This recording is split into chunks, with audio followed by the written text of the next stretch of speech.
Hello, everyone. Thank you so much for being here today. I am AJ, and I am the manager of our rural events here at Groundswell.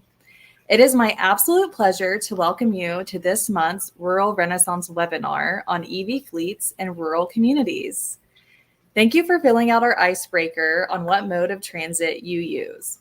Ever since I moved to DC, utilizing public transit has been one of the biggest changes in my life and one of the most exciting. Although sometimes I do miss getting behind the wheel.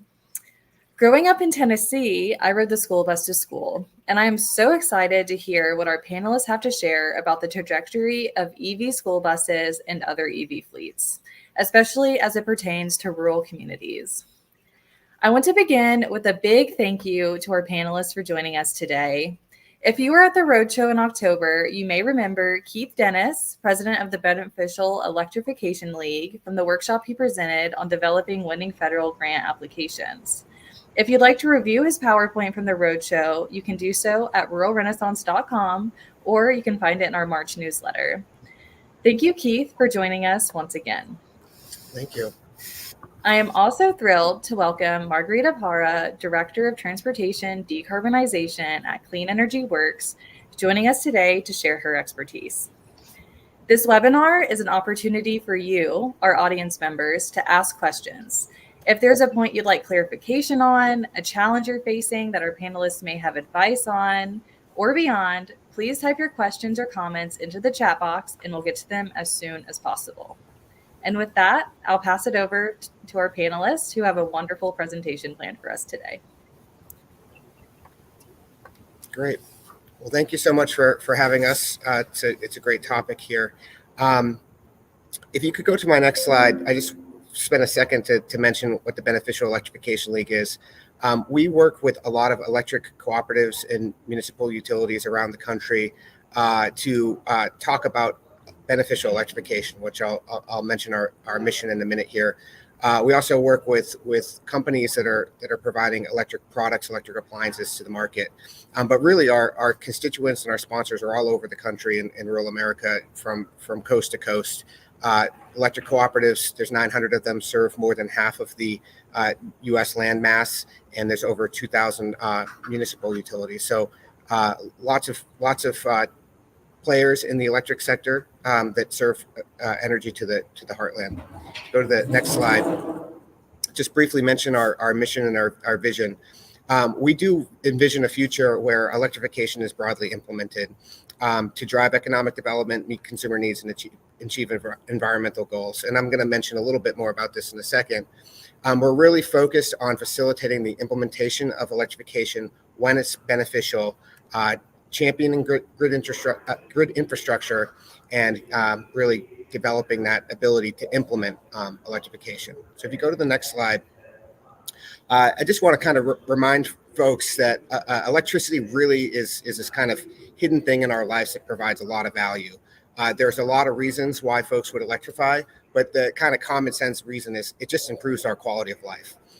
This is kind of like an old-timey picture of folks that have taken everything out of their house that's electric onto the lawn to kind of show you, the benefits of what then was a modern home. And it's hard to remember that, these products were once brand new, just like EVs are brand new now and electric school buses are brand new now.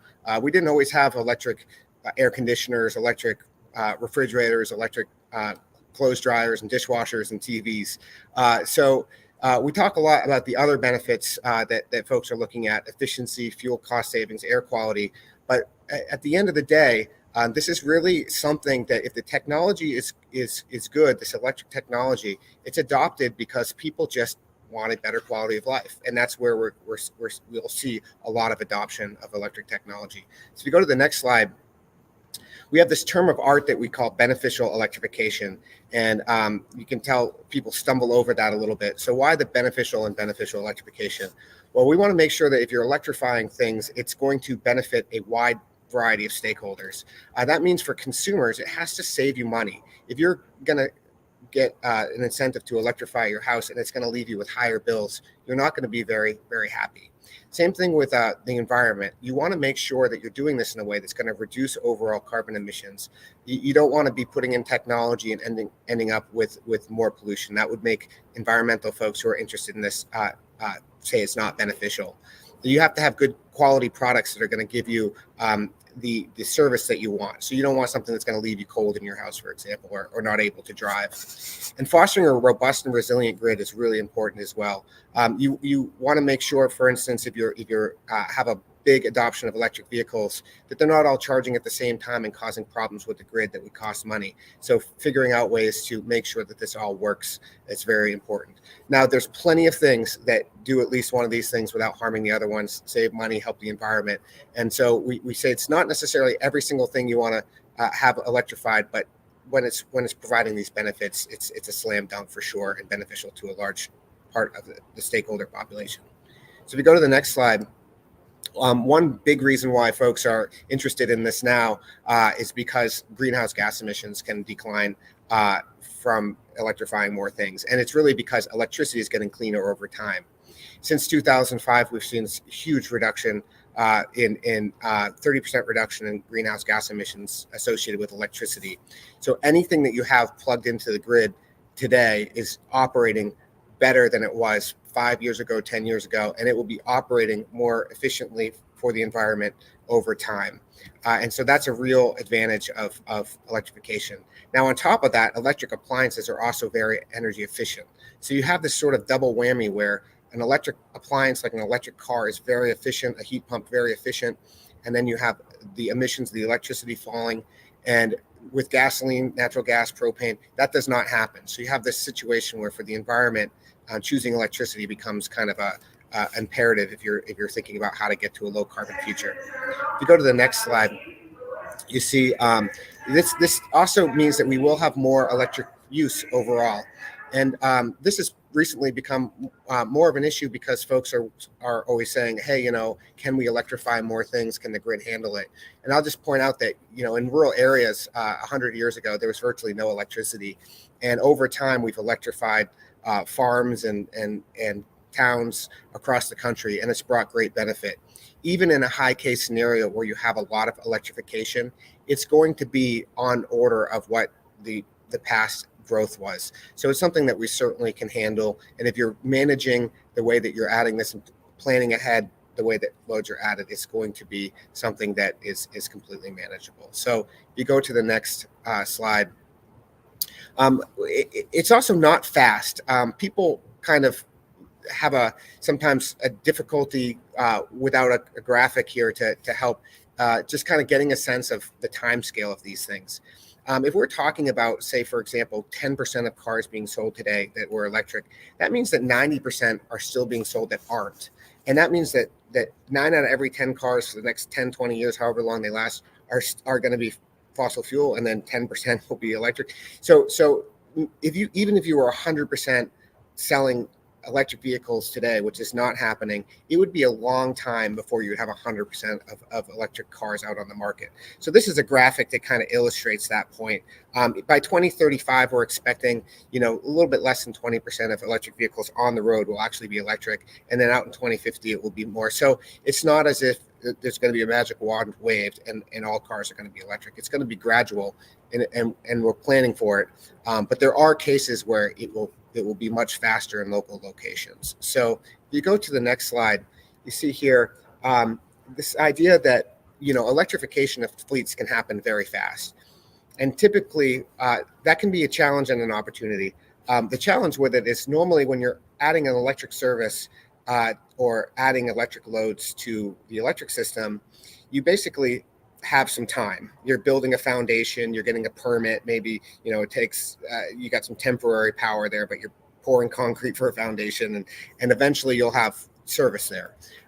With electric vehicles and electric vehicle fleets, a truck full of cars or trucks could just show up and drop off cars and trucks. And so if you're not planned for that, it could be a wake-up call, because it's going to take a while for the infrastructure that you need to charge those vehicles to be built. And that can take years. So a kind of scenario that could happen if folks aren't planning ahead is that the vehicles show up and they say, hey, I want to charge these now. I haven't talked to my utility. What do I do?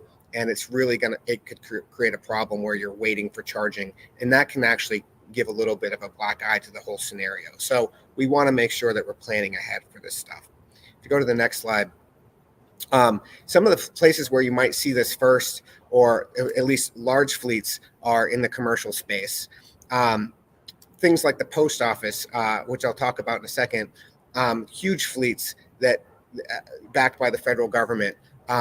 Amazon, UPS, these places, if they're not electrifying now, which they are a bit, you see these pictures of their vehicles.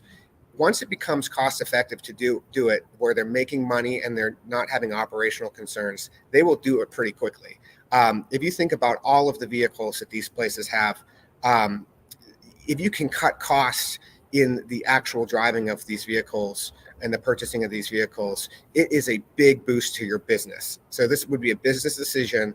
And once you hit that total cost of ownership being lower, it will just be a business decision, and folks will want to move over. And that's sort of a tipping point that we're sort of inching around, but maybe not quite there yet in a solid fashion. Go to the next slide. Just kind of want to note, you may have seen some news recently about these sort of more mandates for electric vehicles, electric fleets. And I just want to kind of point out the difference between an electric vehicle mandate and public adoption. They're not necessarily the same thing. You don't necessarily need to have a policy in place for an area to pick up on electric fleets. It could be that corporations have corporate sustainability goals, or it could just be that it's a business decision to do this. And so while there is some aspect of uncertainty with policy and public opinion, there's going to be a lot of this that's driven by economics and technology. And as the technology becomes available, you may see adoption. So just kind of keep that in mind, that if you hear setback on policy or something like that, or pushback on a policy, that does not necessarily change anything with respect to what fleets might do. You go to the next thing. I want to just mention, one of the things that you hear about with EVs is range anxiety, and the fact that, while some early adopters may have vehicles, folks are worried about long trips and charging stations. And I'll point out that, back when we had horses and we were moving to gasoline cars, I'm sure folks were worried that there wouldn't be as many gasoline stations as there are now. One of the things that the federal government is doing is an investment in national infrastructure on the highways called NEVI. And I picked a few slides from some states where we've done meetings with their Department of Transportation. This one happens to be from Virginia. They have $106 million for their NEVI funds. But it's also got some of these metrics here that they're using across the country to put vehicle chargers. So this program will provide a lot of funding. It will try to have, or the purpose is to have on certain corridors, a charging station every 50 miles with at least 4 ports with a high uptime and less than 1 mile off of the highway. And these are going to be relatively big, fast chargers. If you go to the next slide, I have a couple of examples of these corridors. So all along these corridors in Georgia, for example, they're going to be working to have a charging station every 50 miles. And this is playing out in state after state after state around the country. And this is sort of a one-way street type of thing. You don't have them now, you'll have them then after this is done. And this investment's happening. If you go to the next slide, you'll see Virginia. Those are their corridors. And we've had events all across the country, talk to the person who's working on these NEVI plans, and they're doing the same thing on these major corridors. And so that will be a big way to kind of boost the EVs and reduce the range anxiety. If you go to the next slide, I mentioned earlier a little bit that there are some lead by example initiatives, and that's when the federal government, local governments can use their purchasing power to deploy fleets on their own. USPS is an example where they've made some big investments. And in rural areas, this may be some of the first fleets that make it out there. You may have a charging station at the post office with some EVs that may play out, may not, but it's something that certainly every small area has post offices, and is one of these things that could reach out into the rural areas. If you go to the next slide. And this is all kind of backed by an executive order that came out in 2021. And the federal fleet is one of the biggest fleets in the country. So their initiative alone, their lead by example initiative alone, is affecting 380,000 vehicles. So they're saying that would be about 30,000 vehicles a year. And with that type of investment, the hope is, or their plan is, that this would drive down costs, get some infrastructure out there, and then lead to other folks being able to do the same thing in the private sector. If you go to the next slide. Also wanted to mention that the federal government's doing more than just the lead by example thing. They also have tax credits available for both vehicle charging and vehicles themselves, batteries, things that will help the grid with this. So the 30C tax credit is the big one where for charging infrastructure where you can pay for 30% of the EV charging. And then there's also thing called direct pay tax credits, where nonprofit organizations will be able to apply for tax credits and have them refunded to them directly. So great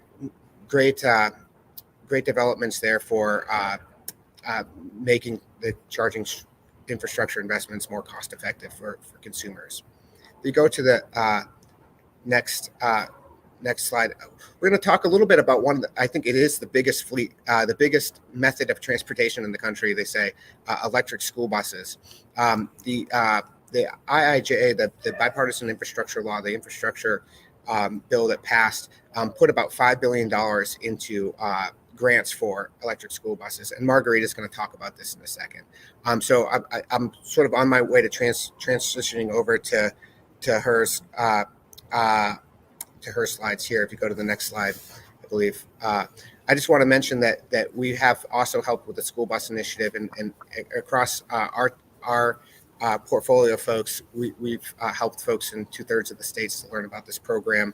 It's really school buses tend to be partly a rural phenomenon, and it's been a really successful program. So if you go to the next slide, and this is where I pass it over to Mark. I'll pick up on the questions on the other side of this. So Margarita, nice to see you. Nice to see you. Yeah. Well, thanks everybody, and thanks Groundswell for inviting me. You can stay in the first one a little bit before I introduce myself and my organization. I'm really glad to be here in this Rural Renaissance series. I did ask the question about where you're tuning in from, because I really, Keith was talking about the map we were working, and I was thinking it would be great to know where are you guys tuning in, what states, what rural communities, so we know who's in the room. I'm Margarita Parra, as Autumn introduced me, and Keith, I'm the Director of Transport Decarbonization at Clean Energy Works. We're also a very small nonprofit like the Beneficial Electrification League. We're very young in the field. We've been around only for 9 years, and we're 9 people. We have to be 10 by 10 this year when we turn 10 years old. And our mission, well, we are here to share our expertise and our experiences, because we really believe that clean energy should be accessible to everyone, regardless of income, race, location. All of us should be benefit from clean energy and the clean energy economy. So I'm here to share a little bit of our work, as you can go to the next one. And I would like to see the comments where you guys are tuning in, but I don't see them. But anyways, I hope you all see each other's, if at least that makes it some entertaining as we talk. So as I mentioned, we're very small. So in order for us to be effective, we work in partnerships. One of these partnerships that I want to highlight today is the Alliance for Electric School Buses. It's a national association of organizations working to speed up the electrification of the yellow buses. And I would love to know how many of you have ridden a yellow bus. Thank you, Otto, for sharing your story. And I wanted to show the logos of these organizations because we may know one of those organizations. You may work with them, and I really encourage you, because these organizations are working tirelessly to ensure that we have policies at the federal and at the state level, and also the ground level, to support an equitable transition to school buses, to electric school buses. Next one. One particular material that I want to share with you guys, and you can copy, or we can send this, the direction, the URL of this resource is a toolkit that we prepare, a playbook that we prepare with the Alliance for Electric School Buses in partnership with WRI, which is the World Resources Institute. They have an electric school bus initiative. This is free, and it has a lot of resources and a lot of best practices. And some of the ones that Keith mentioned, they are here explained. What are they, and what we advocates in the different regions can do to have this in our communities. So we talked about policy instruments like state mandates. Keith was just mentioning about EVs. We also have federal standards, and maybe you guys were celebrating with me on Friday, but on Friday, the EPA finalized the rule called Advanced clean truck group, but it wasn't as bad. For them, it's just a heavy duty regulation for trucks and buses. And that regulation, that GHG standard that the EPA finalized, is not as stringent as the advanced clean truck rule in California, for example, but it's a step towards electrification of fleets of heavy duty. So that really helps. So you can learn more about that in the guidebook. You also can talk about, and you also can learn about what utilities are doing. So we just learned that Keith is working with rural co-ops to really speed up this transition to have upgrade to the grid, to really bring power to the school districts. And we know that there is a lot of people involved, state energy offices, the public regulatory commissions, and the utilities. This playbook also really addresses the issue of technical assistance, manufacturing, difference between funding and financing, and also something that I know everybody always wants to ask, which is about what happens with the batteries. I know it's a myth, and there's a lot of things we can do. These batteries have various lives. They're like cats. They have the first life, which is really powering the bus, but also you can have them a second life after they finish their job with the bus. They can power homes. They can be storage for renewable energy. They have many, many applications. And at the very end, when they cannot be used, they can be recycled. The materials can be reused. So it's important because I know this is one of the main questions we always get about the transition to electric school buses. So I encourage you to download this resource because it's great and it will be useful for you and your advocacy efforts. Next one. So Keith alluded to this. We're really there is the moment for electric school buses. Not only they are the biggest fleet of public transportation we have in the US, 480,000 school buses. I mean, they are carrying around 25 million children. And this not only impacts the children who are riding the buses, but the communities that those buses go through. And really getting rid of diesel emissions is really important for those communities, for the kids, for their lungs, for their brains.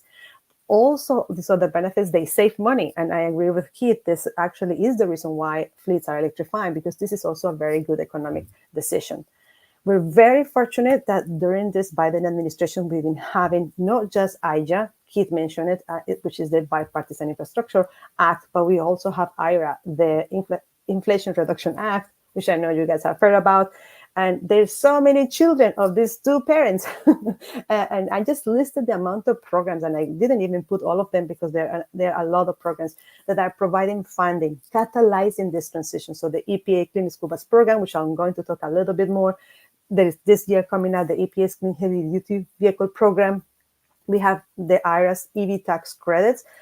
Keith touched on them, and it's so important that they made available what is the direct pay or elective pay mechanism, which is for exempt organizations who don't pay regularly taxes. They can actually access those tax credits, which is great. So all the school districts in the country actually can access the tax credit for the vehicle, but also for the charging infrastructure. More guidance is coming, but it is possible.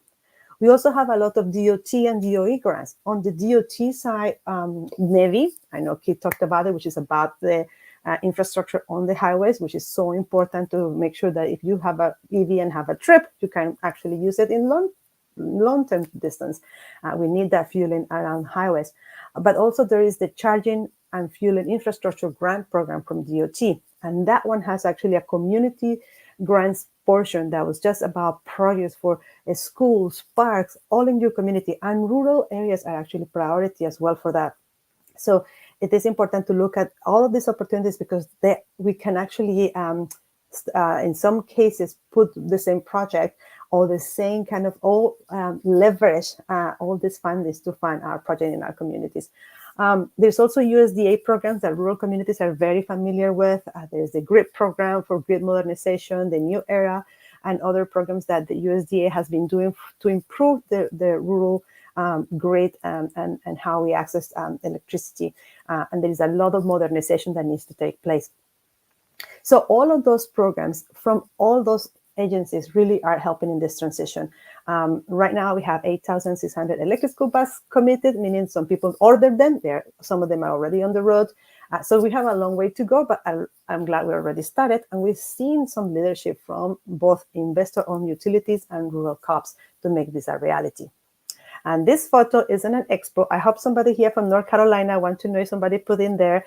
If you're coming from North Carolina, this is in the Roanoke Electric Cooperative grounds, and this was a demonstration we had with a Thomas-built electric bus, which actually was very good. And this was prior to the Clean School Bus Program. And as a result, they made an application and they got 2 buses in their community, which was great. Next one. I wanted to show you what this looks like for rural areas. This resource is the dashboard of the WRI's Electric School Bus Initiative. The link is also below, and I'm sure we can share this. And I want you to put your eyes in the yellow color, which is rural districts. And this shows you from all the sources of funding that I mentioned, how many school buses we have in terms of school buses being deployed, school districts being awarded, and a student population. So you can see how luckily students, in terms of school districts, rural areas actually have been the best winners of all this funding with about 40%, if I don't see it. Sorry, I had to put it bigger, 35%. And I know in terms of school buses, about 10% only in terms of committed, but only 4% of the population, because we know that there are less people living in rural areas. But this to me shows you, and I really chose this graphic to say there's a lot of potential for rural districts to really take advantage of this funding sources, because rural areas are a priority. Next one. I want to zoom in a little bit on the EPA Clean School Bus Program, which is the biggest, the $5 billion that Keith mentioned, $2.5 billion for electric school buses. The other 2.5 could include electric, but also is open to CNG and propane. And I wanted to show you that this has been really important. We've never seen so many millions of dollars flowing to electric school buses. So I wanted to show how the applications, for example, for the first round were so big. They were open the round for 500 million, and they got this 1,747 applications, which were worth almost $1 billion. No, almost $4 billion, sorry, $4 billion. So there was so much demand, and that was so good for all of us advocates in the field, because we know there is a need. Of course, of those $4 billion worth of applications, they can only, because they were going to offer 500, they only awarded less, but they still did. It was almost $1 billion, 872 million. And where is that money going? Well, it's going to many school districts, priority school district 370, and of those, 148 in rural areas. This was the first round of rebates. Then they open up a round of grants.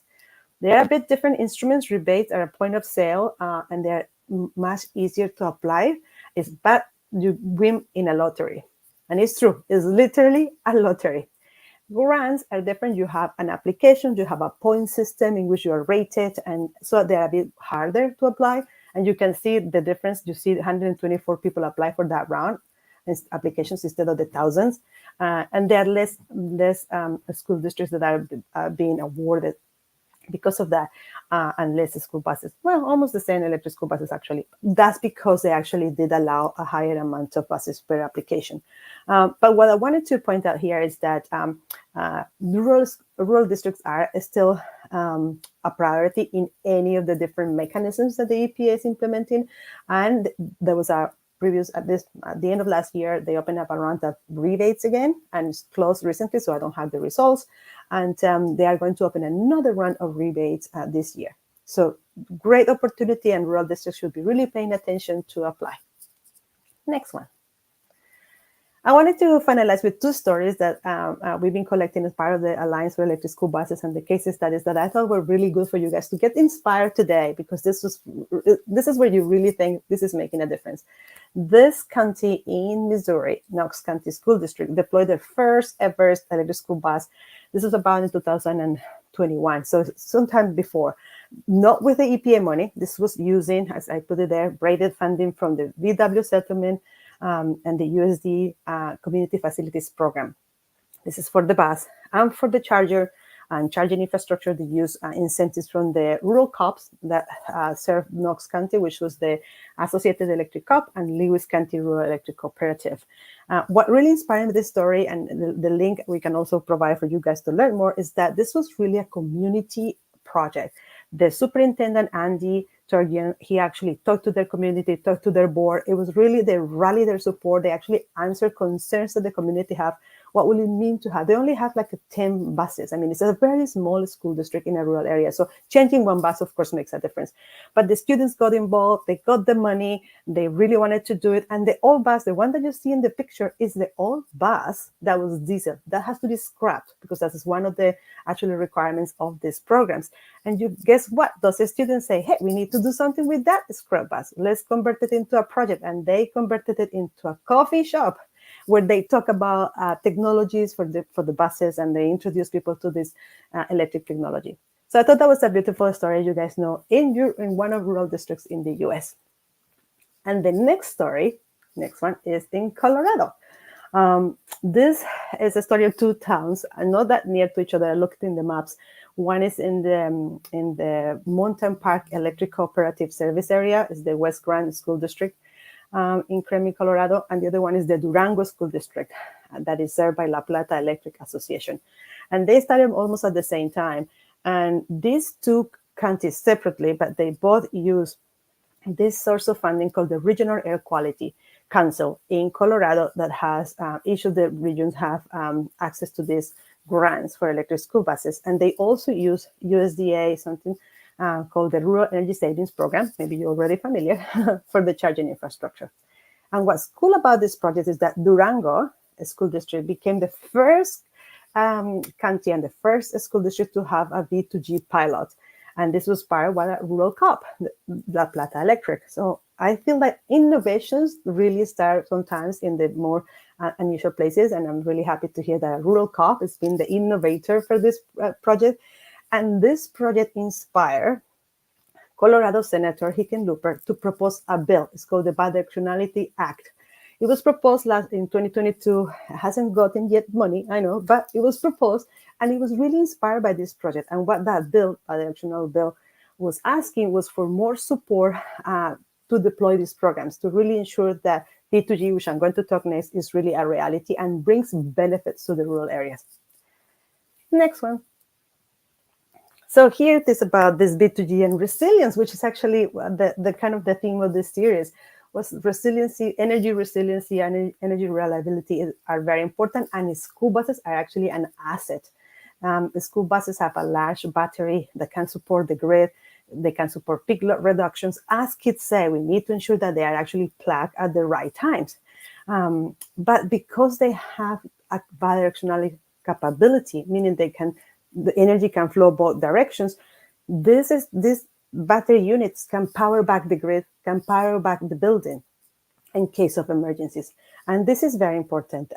This can generate revenue streams, compensation, maybe is another way to say it. And there's this study by US Berk, which is one of our members of the Alliance, that estimated that all the potential, I mean, this is the potential, the wish list, we can have up to 60 gigawatt hour of storage capacity. And I just did some math about how much that will power, 60 gigawatts, and I learned that was about a city of 4.5 million people. So it could be really big. If I did my math correctly, maybe I'm exaggerating. I'll double check, because sometimes I'm very, very excited about making number crunching, and maybe no, but this is a lot of energy, just to say. And that we have to really make sure that utilities know, this is a very nascent technology. Utilities know the potential. We literally learn with the pilots what are the best conditions, what are the best ways to ensure that there are standards, protocols, of course, safety first, because of course, it's a high voltage charger. So it's important that we learn all of that and put them in place. We work directly, Clean Energy works with Roanoke Electric Cooperative, the one that showed you in the picture, and we did deploy a pilot for 2 years with a bidirectional charger, not with a school bus. It was a Nissan Leaf, but we discovered that that's in our pilot that there were savings per year of $3,500 per year per charger. And that is good, because if you divide that by 12, you can almost get the Nissan Leaf lease, monthly lease. So it's significant in terms of how much those savings can help you to accelerate the vehicle electrification. And very important, schools are deemed critical facilities in hazard mitigation plans through FEMA, meaning schools can get other resources and can make sure that they connect the buses, and people in emergencies can shelter in schools and all of that. Great, I know I have to run maybe. Next one, last slide. I really want to finish with this resiliency and what resiliency means to me and to us. Resiliency also means that we have communities who are prepared to get the benefits of the clean energy, but also they can thrive with this opportunity of the new school buses. One of the things that is important is that there are new jobs to be generated. Of course, there are jobs that have to be transitioned. Mechanics of diesel buses, of course, they are no longer needed, but we need electricians, and we can do retraining, and we can make sure that these jobs are in our communities. And there are also great programs out there. I just want to highlight the Joint Office for Energy and Transportation has almost a $10 million program just to ensure we have trainings for electricians, workforce placement, and really to see how we ensure that the new labor that is needed to power that electric school buses, that the benefits remain in our communities, our community hubs, our churches, our public schools. All of us, had to be part of that local transition. So I wanted to leave you with that and inspire you with that photo of this lady looking at the new electric bus. And here, I'm happy to answer any questions. I just added the 2 names of the presentation in our emails for you guys to follow up with us.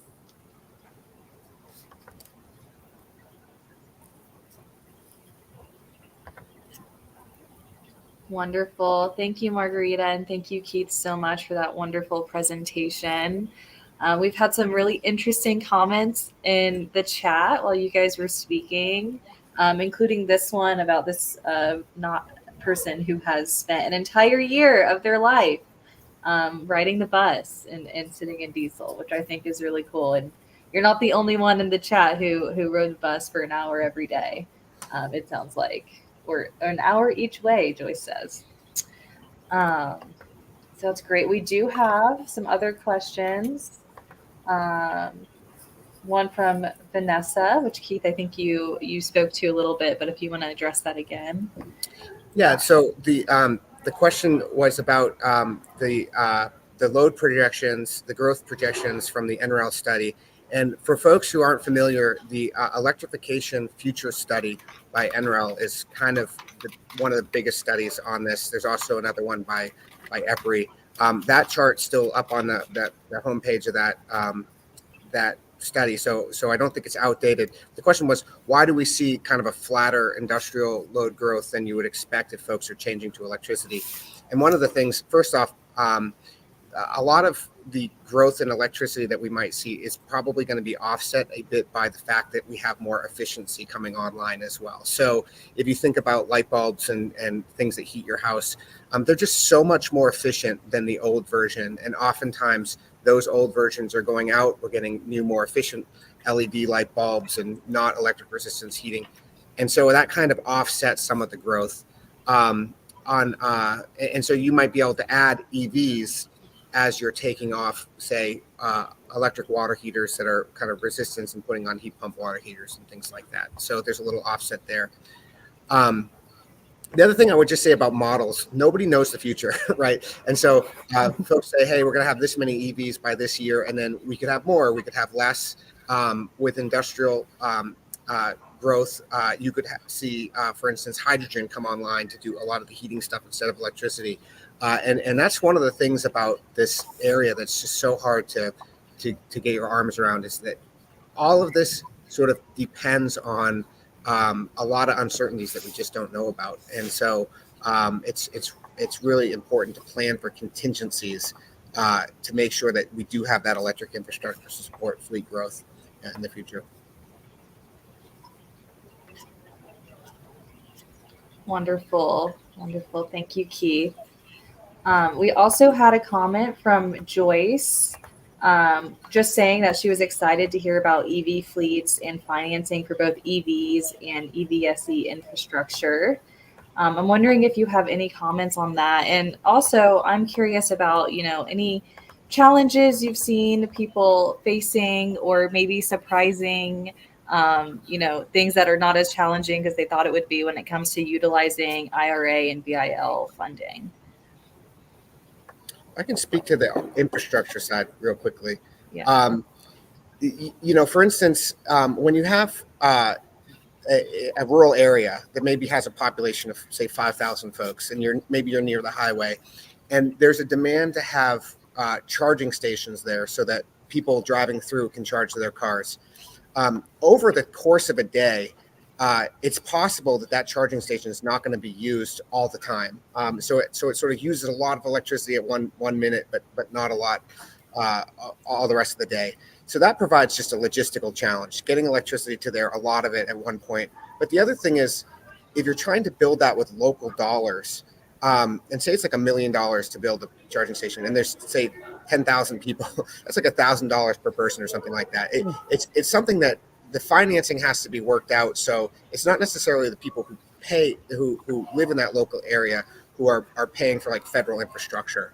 So I think figuring out how to make sure that the infrastructure is there, the sort of like the highways are there, is done in a way that's not going to cause any local folks who maybe don't have a lot of money and are already energy burdened to not pay for it. And that's a real conundrum.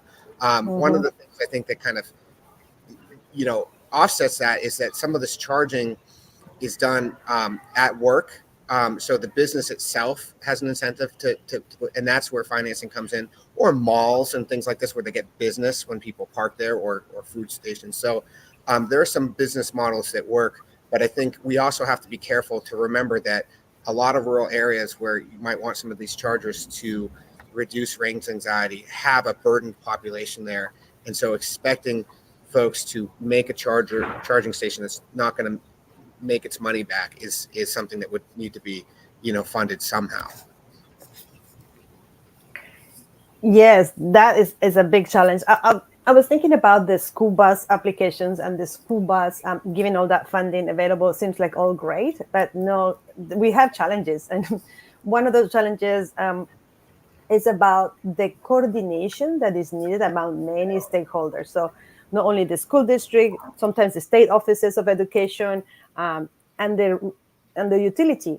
In some cases, we have very friendly utilities who want to do this. And in some cases, this is not their priority. And even if you get funding to get the bus, in some cases, you really didn't talk to the utility on time, or the utility wasn't interested, and then there is a delay. And we hear constantly from advocates on the ground that there is this mismatch and delay. And this causes sometimes for folks to actually decline the money. We have seen some EPA applications in which they actually say, no, thank you. And this is really not good, right? Because we want that money to be really impacting communities and to be deploying electric school buses, which calls for this very early coordination with the rural co-op, with the investor-owned utility.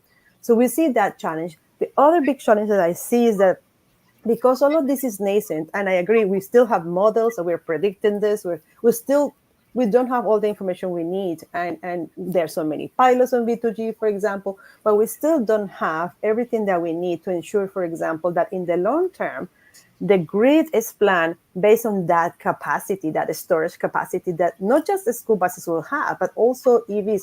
I mean, in California, for example, there are millions of EVs on the road. And those million EVs on the road do not have V2G capabilities, meaning they cannot just go back to their homes and power their home back if there is a shortage or a blackout. We don't have that now. And it feels like, why didn't we put that in place in the first place? Because we still are working through all the process, pilots, testing to get all the information we need. But that is a challenge because we know we cannot wait. And we cannot be in a scenario in which retrofitting, it will be more expensive.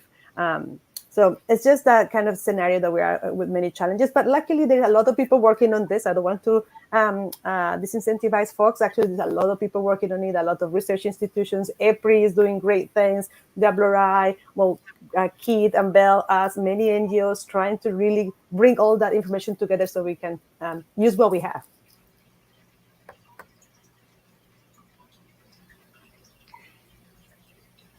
Thank you. We got this comment from Joyce. I'll share that it's important for folks to know that most passenger EVs are charging at home the majority of the time. Yeah, so we can see some of that range anxiety is not always, coming from the facts here we see. And then I'll ask you one more question, unless we get another one from the audience before we go. We have a lot of folks from universities and colleges in attendance with us today. What should universities consider when looking at EV fleets or EV chargers for campuses? Well, I'm so glad to see some young people here. I'm glad that you guys would carry forward our missions. You will be working in nonprofits and after you graduate. So you can be, you can also be policymakers and making these decisions yourself. So I'm really happy to see that you tune in today. Um, I know that I used to live close to Stanford University in California, and I know there were really bothered me that diesel bus because I was a cyclist and I had to go behind those buses and I just had to really get all that fumes from the diesel. So they did a project. I don't know how's it going right now because I'm not living near there anymore. But I know that it's very important to really organize the students for these policies. Not always, even in Stanford, such a high prestigious university developing who knows what nuclear technology of the future, and it didn't have electric buses in their campus. And I'm talking about 3 years ago. So it's so important to make sure that the universities also and other institutions actually prioritize this. That's to start with. So students organizing is, I think, one of the things that you can do. Make sure you connect with the university campus within the bigger plans. Every state, every city, and every utility has transportation electrification plans. You guys can you can have provide input and access those plans and make sure that that's on top of the list. That would be a recommendation. Approach your utility and see what are their programs and what are their incentives, charging incentives or others, and look at if they are private fleets. I'm sure because universities mostly are private, but maybe publics they can look at other sources. But I think the business case is the one that Kit was mentioning, like for fleets of UPS and so on. So, Kit, what would you advise our students to do? I think universities are a great test case in general, just because there's a lot of shared stuff there, and shared charging is not a bad idea. Campuses in general are great places for infrastructure. So I think universities are going to be the folks who lead us to, I think, one of the futuristic things, but actually not that far along with some of this automated driving type of stuff. A lot of the AI folks are coming out of universities, and I wouldn't be surprised if it's campuses that have sort of test these automated Uber drivers. And from my college days, it's a little safer to drive home in a cab than it is in person. So maybe we'll see late night Ubers on Saturday nights taking kids home from parties and things like that. I think it's a great application because this is an area that's new and you can learn. And if you're learning a technology that's new, obviously that's a workforce benefit. So I think a lot of what might happen on campuses is really going to be at the forefront. The business case is a little different, but I think it still can be there for a lot of this. And I remember my engineering college 20 years ago had demonstration chargers and EVs, and so it's likely that every school has something on this. Wonderful. Thank you. We have gotten a few more questions in our Q&A. What are rural local governments saying that relates to their apprehension about EV adoption other than school buses? Well, I'll take a stab at this a little bit. I think upfront costs are always tough with public sector, although sometimes it can be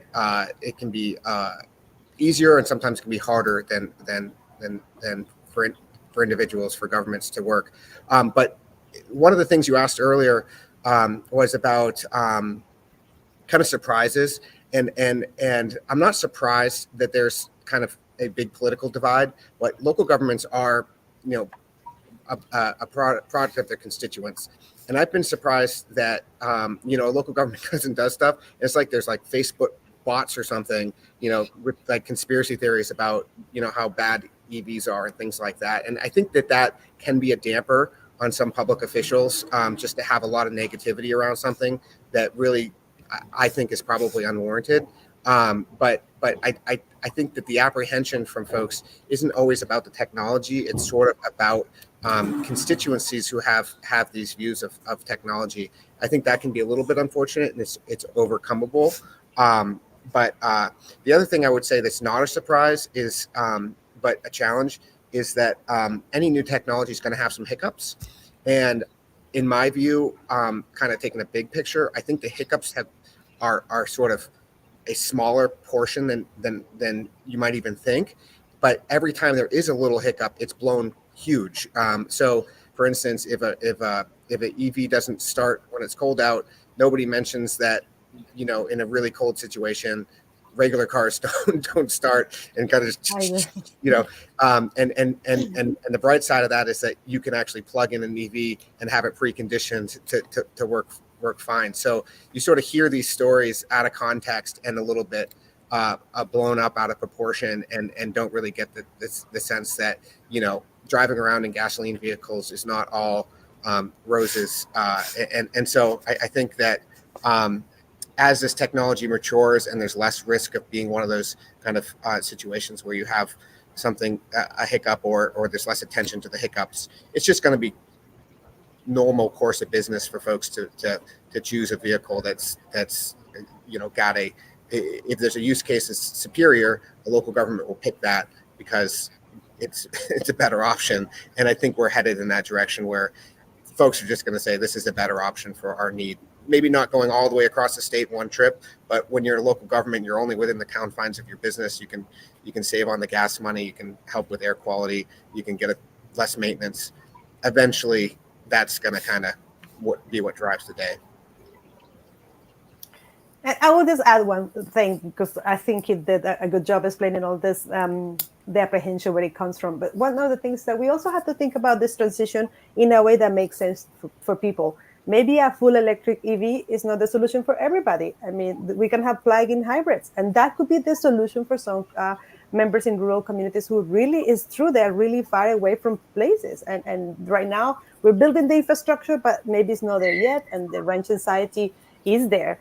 So I feel like, yes, I love AVs on the road, but we know the technology has to work for people. So we need to meet people where they are, trying to meet their needs, and then ensure that we can transition to a cleaner and cleaner and cleaner until we get to a zero emission transportation future. Yes, thank you so much for that.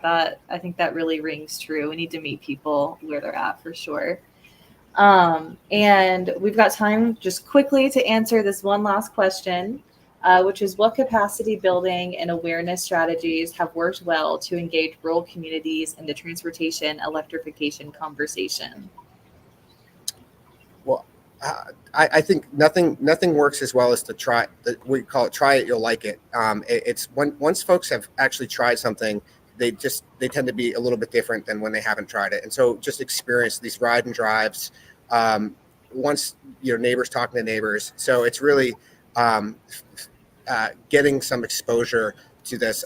I mean, I can't tell you how many folks have a less favorable experience of an EV when they're reading about it on social media than when they get in one and drive it. And it's like, wow, this is really, really great technology. So I think that's always worked well for communities.